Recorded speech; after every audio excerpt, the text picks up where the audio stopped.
চলো আজ তোমাদের সাথে নতুন একটা জিনিস বানিয়ে দেখাই। প্রথমে কড়াইতে একটু ঘি নিয়ে নেব। ঘিটা একটু বেশি দিতে হবে, কিন্তু ঘিটা যে আমরা কড়াইতে দেবো খুব একটা জোরে দেওয়া থাকবে না, হালকা মিডিয়ামে থাকবে।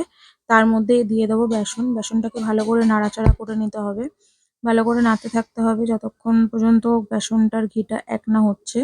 খানিকক্ষণ এরকম হওয়ার পরে একটুখানি আঠালো আঠালো ভাবটা আসার পরে তুমি যে কোনো ড্রাই ফ্রুটস দিতে পারো। যে কোনো বলতে কি অ্যালমন্ড বাদামটা, কাজু বাদামটা, পেস্তা বাদামটা যদি তোমাদের থাকে দিতে পারো। আর একান্ত যদি এগুলো না থাকে, কাজু বাদাম আমরা অনেকেই দোকানে পেয়ে থাকি, সেটা দিয়ে দেবো।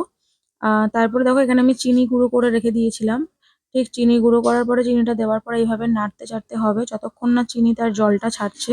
চিনির একটা আঠালো আঠালো ভাব থাকে, সেটা ভালো করে ছাড়তে হয়। যতক্ষণ সেটা ছাড়তে থাকবে হালকা হালকা আঁচে নাড়তে হবে। তো নাড়ার পরে আবার এখানে আমি একটু দিয়ে দিয়েছিলাম চিনির গুঁড়ো। কারণ এটা যেহেতু একটু মানে এটা খেতে একটু বালি বালি টাইপের লাগবে।